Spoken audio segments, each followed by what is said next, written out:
Parsha 10, Miketz, which means at the end. Genesis 41:1 through 44:17.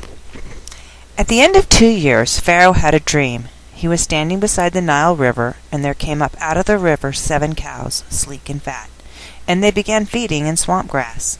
After them, there came out of the river 7 more cows, looking miserable and lean. They stood by the other cows at the edge of the river. Then the miserable-looking and lean cows ate up the 7 sleek, fat cows.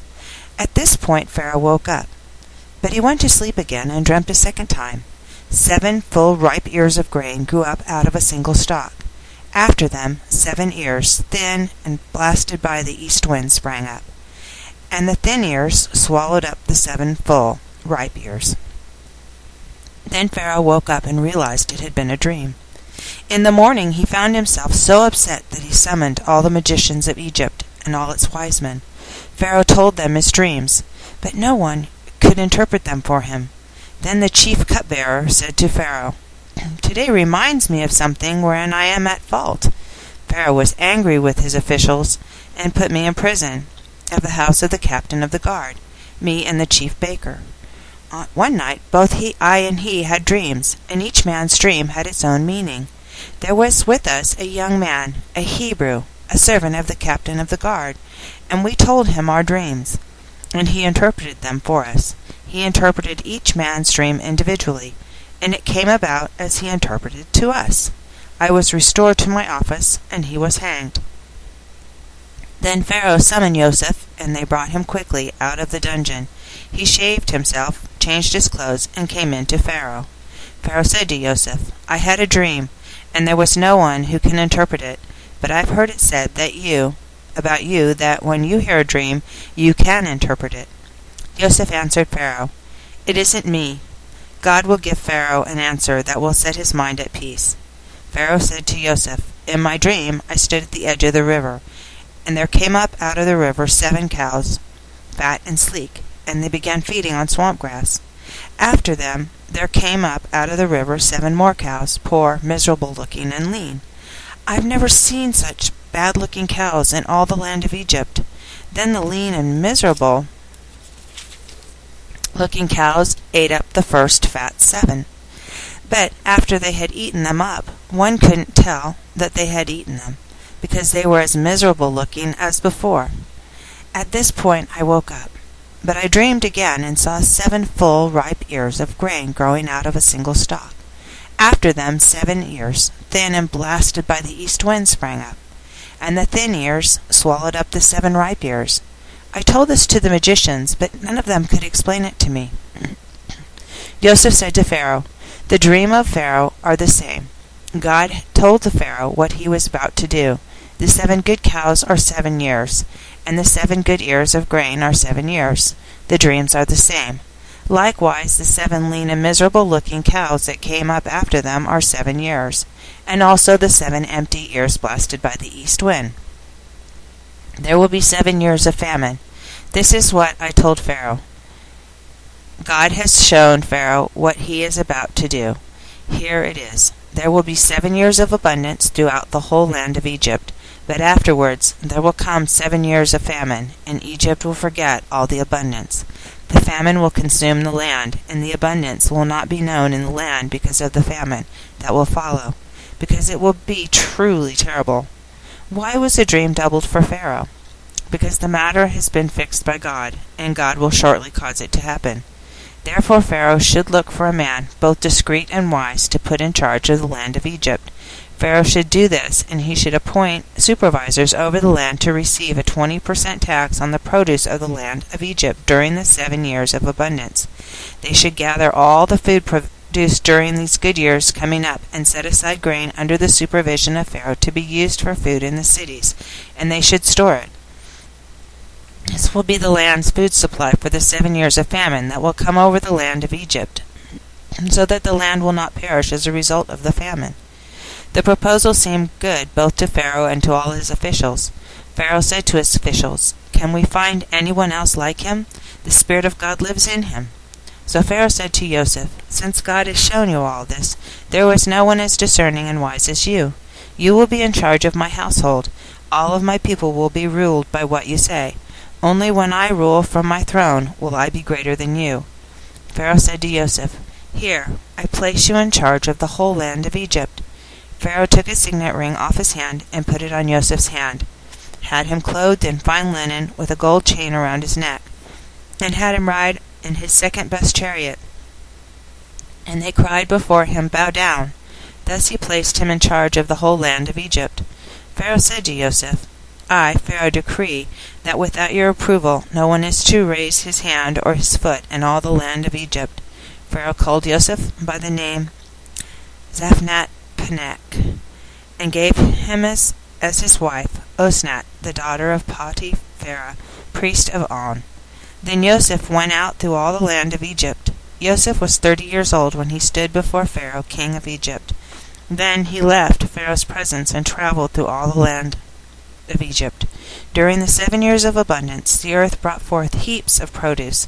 He collected all of the foods of these 7 years in the land of Egypt and stored it in the cities. The food grown in the fields outside each city he stored in that city. Joseph stored grain in quantities like the sand on the seashore, so much that they stopped counting because it was beyond measure.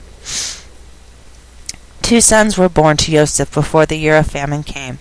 Osnat, the daughter of Potipharah, priest of On, bore them to him. Joseph called the firstborn Manasseh, causing to forget, because God has caused me to forget all the troubles I suffered at the hands of my family. The second he called Ephraim, which means fruit, for God had made me fruitful in the land of my misfortune. The 7 years of abundance in the land of Egypt ended, and the 7 years of famine began to come, just as Joseph said. There was famine in all the lands, but throughout the land of Egypt there was food. When the whole land of Egypt started feeling the famine, the people cried to Pharaoh for food, and Pharaoh said to all the Egyptians, "Go to Joseph and do what he tells you to do." The famine was over all the earth, but when Joseph opened all the storehouses and sold the food to the Egyptians, since the famine was severe in the land of Egypt. Moreover, all countries came to Egypt to Joseph to buy grain, because the famine was severe throughout the earth. Now Yaakov saw that there was grain in Egypt, so Yaakov and his sons said to his sons, "Why are you staring at each other? Look," he said, "I've heard that there's grain in Egypt. Go down there and buy some for us there, so that we can stay alive and not die." Thus Joseph's 10 brothers went down to buy grain from Egypt, except for Benjamin, Joseph's brother. Yaakov did not send him with his brothers because he was afraid something might happen to him. The sons of Israel came to buy along with the others that came, since the famine extended to the land of Canaan. Joseph was governor over the land. It was he who sold to all the people of the land. Now when Joseph's brothers came and prostrated themselves before him on the ground, Joseph saw his brothers and recognized them. He acted toward them as if he were a stranger, and spoke harshly with them. He asked them, "Where are you from?" They answered, "From the land of Canaan to buy food." So Joseph recognized his brothers, but they didn't recognize him. Remembering the dreams he had had about them, Joseph said to them, "You are spies. You come to spot our country's weaknesses." "No, my lord," they replied. "Your servants have come to buy food. We're all the sons of one man. We're upright men. Your servants aren't spies." "No," he said to them, "you've come to spy out our country's weaknesses." They said, "We are your servants, our 12 brothers, the sons of one man in Canaan. The youngest stayed with his father, and the other one is gone." "Just as I said," replied Joseph. "You're spies. Here's how you can prove you're not lying. As Pharaoh lives, you will not leave here unless your youngest brother comes here. Send one of you and let him bring your brother. Meanwhile, you will be kept in custody. This will prove whether there is any truth in what you say. Otherwise, as Pharaoh lives, you are certainly spies." Then he put all of them together in prison for 3 days. On the 3rd day Joseph said to them, "Do what I say and stay alive, for I fear God. If you are upright men, let one of your brothers remain incarcerated in prison you're being kept in, while you go and carry grain back to relieve the famine in your homes. Bring your youngest brother to me. In this way your statements will be verified, and you won't die." So they did it. They said to each other, "We are in fact guilty concerning our brother. He was in distress and pleaded with us. We saw it and wouldn't listen. That's why this distress has come upon us now." Reuben answered them, "Didn't I tell you, don't wrong the boy? But you wouldn't hear of it. Now comes the reckoning for his blood." They had no idea that Yosef understood them, since an interpreter was translating for them. Yosef turned away from them and wept. Then he returned and spoke to them. He took Shimon from among them and put him in prison before their eyes. Next he ordered that their containers be filled with grain, that every man's money be put back in his pack, and that they be given provisions for the journey. When these things had been done for them, they loaded their grain on their donkeys and departed. But at camp that night, as one of them opened his pack to give the fodder to his donkey, he noticed his money. There it was, just inside his pack. He said to his brothers, "My money has been restored. There it is, right in my pack." At that, their hearts sank. They turned trembling to one another. "What is this that God has done to us?" They returned to Yaakov their father in the land of Canaan and told him all that had happened to them. The man, the lord of the land, spoke harshly with us. He took us for spies in his country. He said to him, "We're upright men, we're not spies. We are 12 brothers, sons of our father. One is gone, and the youngest stayed with our father in the land of Canaan." But the man, the lord of the land, said to us, "Here is how I will know that you are upright men. Leave one of your brothers with me. Take the grain to relieve the famine in your homes, and go on your way.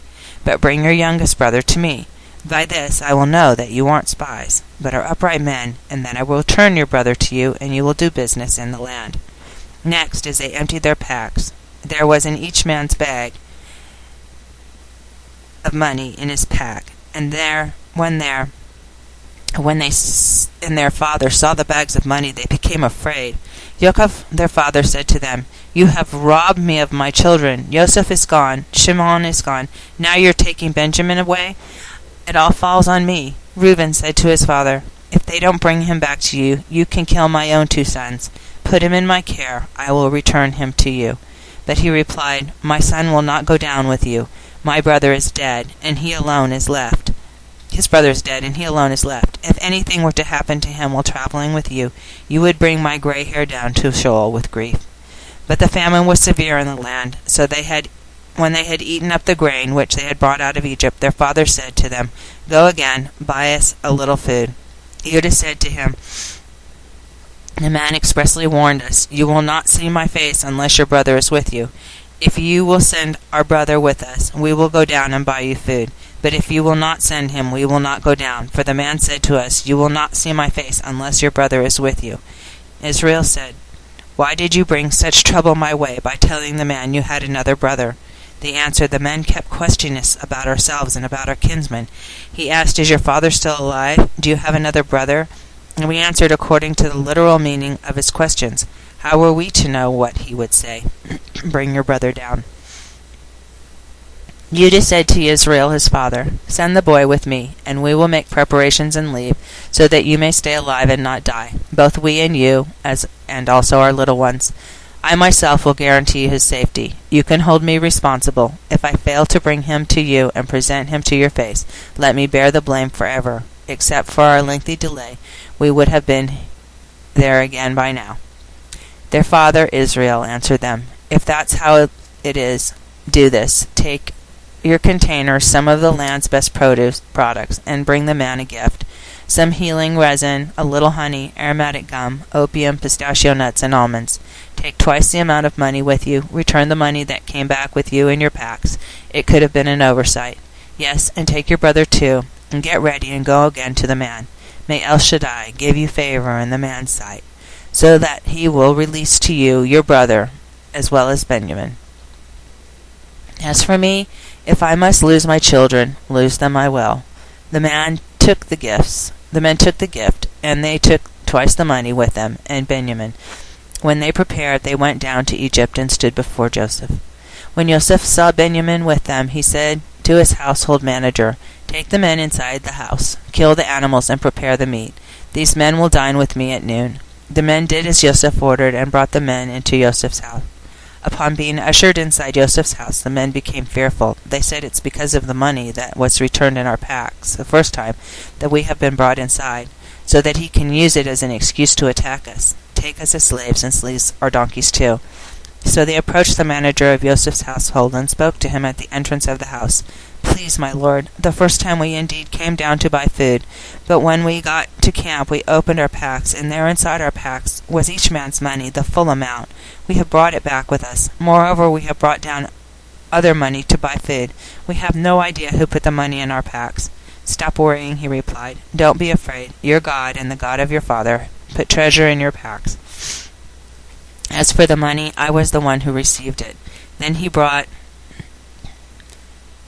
Shimon out to them. The man brought the men into Joseph's house and gave them water and washed their feet, and he provided fodder for their donkeys. And when they got their gift ready for Joseph's arrival, at noon, for they had heard that they were going to eat a meal there. When Joseph arrived home, they went into the house and presented him with the gift that they had brought with them. They prostrated themselves before him on the ground. He asked them how they were and inquired, "Is your father well, the old man of whom you spoke? Is he still alive?" They answered, "Your servant our father is well. Yes, he is still alive," as they bowed in respect. He looked up and saw Benjamin, his brother, his mother's son, and said, "Is this your youngest brother, of whom you spoke to me?" And added, "May God be good to you, my son." Then Joseph hurried out, because his feelings toward his brothers were so strong that he wanted to cry. He went into his bedroom, and there he wept. And then he washed his face and came out. But he controlled himself as he gave the order to serve the meal.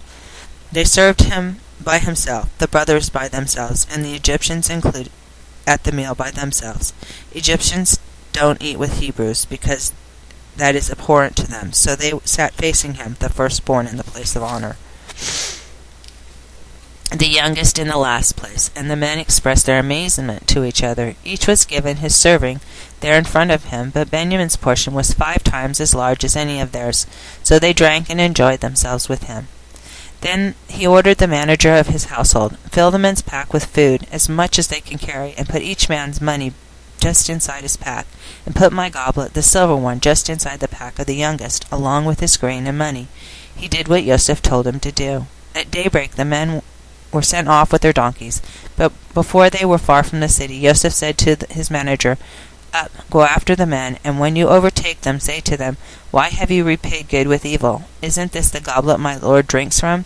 Indeed, the one he uses for divination? What you have done is evil.'" So he caught up with them and said these words before them. They replied, "Why does my Lord speak this way? Heaven forbid that we should do such a thing. Why, the money we found inside our packs we brought back to you from the house of Canaan. So how would we steal silver or gold from your Lord's house? Whichever one of us the goblet is found with, let him be put to death, and the rest of us will be my Lord's slaves." He replied, "Fine, let it be as you have said. Whichever one it is found with will be my slave, but the rest of you will be blameless." And then they hurried to put his pack down on the ground, and each one opened his pack. He searched, starting with the oldest and ending with the youngest, and the goblet was found in the pack belonging to Benjamin. At this they tore their clothes with grief. Then each man loaded up his donkey and returned to the city. Judah and his brothers arrived at Joseph's house. He was still there, and they fell down before him on the ground. Joseph said to them, "How could you do such a thing? Don't you know that a man such as myself can learn the truth by divination?" Judah said, "There is nothing we can say to my Lord. How can we speak? There's no way we can clear ourselves. God has revealed your servant's guilt.